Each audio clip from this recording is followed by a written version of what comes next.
આ વિડીયો પૂરો જુઓ અને જો આ ચેનલને સબસ્ક્રાઈબ ન કરેલો તો સબસ્ક્રાઈબ કરો અને વિડીયો સારો લાગે તો લાઈક કરો અને શેર કરો.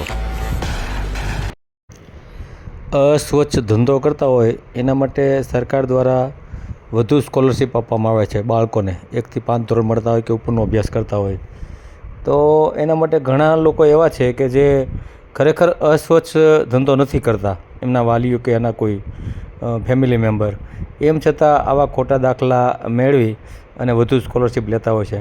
તો આ લોકોને ખાસ આ ઓડિયો સાંભળવા જેવો છે. સ્વમાનભેર જીવતા શીખવાનું છે આપણે.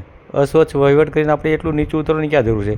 હા, કરતા હોય તો કંઈ નાય નથી, તો લેવાનું જ હોય, પણ નથી કરતા અને આપણે એવા ધંધામાં એવા દાખલા લઈને શું કરવાનું એમ. તો આ ઓડિયો ખાસ સાંભળો. હાલો. હાલો. જય ભીમ સર. જય ભીમ, જય ભીમ. ચૌહાણ સન્નાભાઈ બોલું, મટડાથી, સાવરકુંડલા તાલુકો. કોણ બોલો? આપણે એક પ્રશ્ન એવો છે કે આપણે સ્કૂલ ક્લાસના 27 થી 28 છોકરા પ્રાથમિકમાં અભ્યાસ કરે છે, બરાબર? 1 થી 8 ધોરણમાં. ક્યાં ગામમાં? એમાં મટડાની અંદર. મઢડામાં? આ પ્રાથમિક શાળાની અંદર. હવે એમાં શિડ્યુલ કાસ્ટમાં હર વખતે સ્કોલરશીપના ફોર્મ જ્યારે અપલોડ કરવાના થાય ને ત્યારે સરપંચને આચાર્ય બોલાવીને સહી સિક્કા લઈ લેતા હોય છે, બરાબર?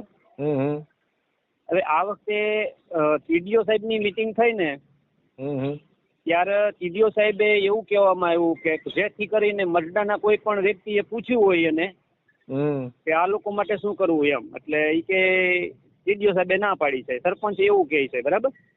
એટલે હાલ હું તાલુકામાં ટીડીઓ સાહેબને મળ્યો એટલે ટીડીઓ સાહેબે કીધું આ વ્યવસાય તમે કરો છો? મેં કીધું અમે લોકો નથી કરતા. તો એ કે અમે તમને આવું કેમ થઈ સિક્કા કરી દઈએ, એમ એનું કહેવાનું થયું છે, બરાબર? આ પ્રશ્ન આવો થયો છે. આવી રીતના સાહેબ ક્યારેય નથી થયું, બરાબર? એટલે કયો વ્યવસાય કયો? એટલે ચામડા ઉતારીને આ વ્યવસાય કરે છે એવું ફોર્મ ની અંદર, બરાબર? હા, સમજાય ગયો. હું કહું છું, સાહેબે મને કીધું તમે તમે ઈ કહ્યું ઈ ધંધો કરતા નથી કોઈ ચામડા ઉતારવાનો, બરાબર ને? તો પછી આપણે ઈ સર્ટિફિકેટ લેવાની જરૂર શું છે?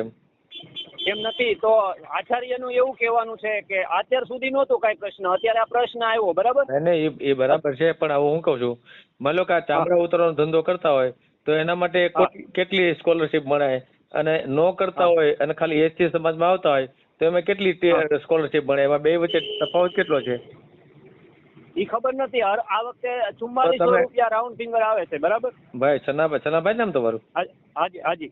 છનાભાઈ, આપણે છે ને જો ગંદુ કામનું સર્ટિફિકેટ લે અને છોકરાને ભણાવવા, એના કરતા ઈ એવું સર્ટિફિકેટ ની જરૂર શું છે? આપણે જે સ્કોલરશીપ મળતી હોય એસસી સમાજની ઈ લઈ લો અને એમ પૂરું કરો. આપણે શું કામ હાથે કરી છોકરાઓને આપણે ઓલું ગણાવવું એમ, બરાબર ને? રાઈટ વાત, તમારી રાઈટ વાત સમજી ગયો છું સાહેબ, પણ અમારા ગામ પૂરતી કેમ છે એમ? બીજા તાલુકામાં કે બીજા જિલ્લામાં કેવું આવી રીતનું પરિપત્ર નથી એમ? ના, બધે જ છે.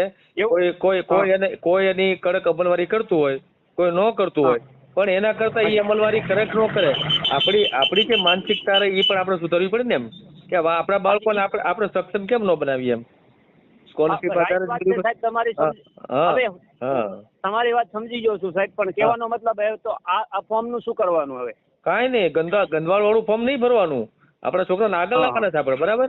છોકરાઓને એવા ટ્રેનિંગ કરો કે નહીં ભાઈ અમે એવો વ્યવસાય નથી કરતા તો નથી કરતા, સોમાનથી આપણે કરવું પડે ને, બરાબર ને?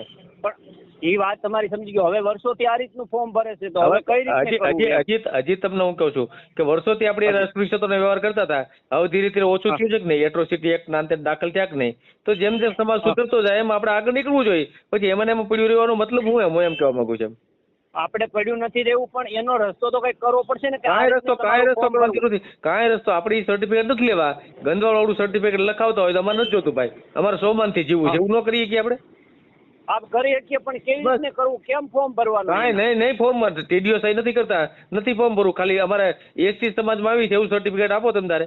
અમે ગંદવાળ વાળું કામ નથી કરતા.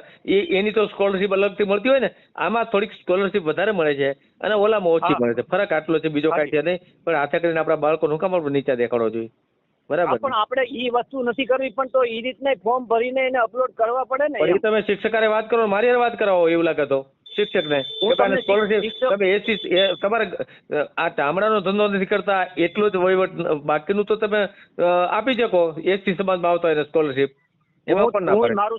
મારું સાહેબ હું તમારી હારે આચાર્યનો નંબર તમને વોટ્સઅપ કરું છું, બરાબર? આ કરો કાંઈ વાંધો અને નહીં. ટીડીઓ સાહેબનો નંબર વોટ્સઅપ કરું છું, એ બરાબર? નંબર મોકલો મને, હાલો એને વાત કરી લઉં.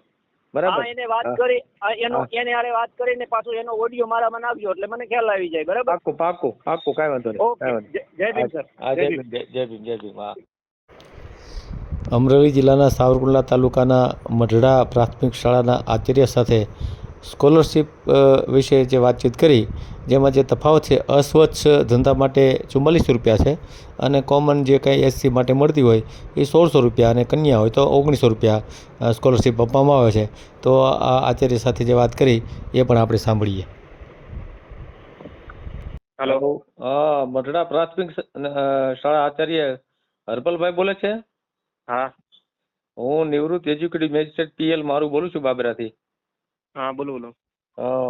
તમારે કઈ ઓલા સ્કોલરશીપ માટે કઈ પ્રશ્ન થયો છે કઈ અનુસૂચિત જાતિના વિદ્યાર્થીઓ માટે?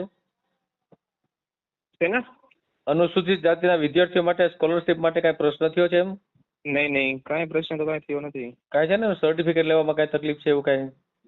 ના આ તો આપણે અસ્વચ્છ વ્યવસાય માટે હોય ને ફોર્મ ભરવા આવ્યા છે બધા વાલીઓને. ફોર્મ ભરવા આપ્યા છે ને, હવે મારે એ જાણવું છે કે અસ્વચ્છ પેલું કરતા હોય ધંધો એના માટે સ્કોલરશીપ શું હોય અને નો કરતા હોય અને એસટી સમાજમાં આવતા હોય એના માટે શું સ્કોલરશીપ નું ધોરણ છે એમ? આપણે જે વ્યવસાય કરતા હોય એના માટે 4400 રૂપિયા અને નો કરતા એના માટે 1650 રૂપિયા. 1 થી 5 ધોરણમાં કુમાર માટે 1650 અને કન્યા 6 થી 8 એના માટે 1900 રૂપિયા.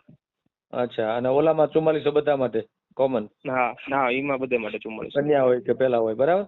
અસ્વચ્છ વહીવટ કરતા હોય તો ધંધો કરતા હોય તો જ 4400 નહીં તો 1600 અને 1900, બરાબર ને? હા એ પ્રમાણે. બરાબર. ઠીક, તમે તો ફોર્મ આપી દીધા છે એટલે? હા, મેં તો ફોર્મ અમે તો અહીંથી એમને વાલીને ભરીને દેવાના ભરવા દેવાના હોય ને. હા, સમજાય બરાબર. હા, એટલે અહીંથી અમારે પછી આપણે પોર્ટલ આવે ને ગુજરાત ગવર્મેન્ટ આપણે પોર્ટલ છે એમાં ઓનલાઈન અપલોડ કરવાના હોય. પછી આપણે સમાજ કલ્યાણ એની આપણે ઓલું કરે ચેક કરીને પછી અહીંયાથી એપ્રુવ આપે. ત્યાંથી એપ્રુવલ આપી એટલે તમને સ્કોલરશીપ તમારે એના છોકરાના ખાતામાં જમા થાય કે તમારા ખાતામાં? ના હવે તો વિદ્યાર્થીના ખાતામાં. ઈ પાછું આધાર કાર્ડ અપડેટ કરેલું હોય, ડીબીટી હોય એટલે વિદ્યાર્થીનું હોય ને એના ખાતામાં જ તે, વાલીના ખાતામાં નહીં. હા, ફરજિયાત વિદ્યાર્થીનું ખાતું જ તે અને આધાર કાર્ડ વેરીફાઈ કરેલું. રેડી. હા, બરાબર. ભલે કાંઈ વાંધો નહીં. ભલે. આ ઓડિયો એટલા માટે મૂકવામાં આવેલ છે કે જે લોકો ખરેખર અસ્વચ્છ વ્યવસાય નથી કરતા એમણે ખોટા સર્ટિફિકેટ લેવા જોઈએ નહીં, કારણ કે આપણા બાળકને આપણે નીચું હુકમ દેખાડવું જોઈએ એમ. તો આના માટે ખાસ આ ઓડિયો સાંભળ્યો હોય તો આપણે સન્માનભેર જીવવા માટે આપણા બાળકને તૈયાર કરીએ. આ ચેનલ તમે સબસ્ક્રાઈબ ન કરેલ હોય તો સબસ્ક્રાઈબ કરો, બેલ આઇકન દબાવી ઓલ સિલેક્ટ કરો, જેથી કરીને બધા વિડીયો તમને જોવા મળશે.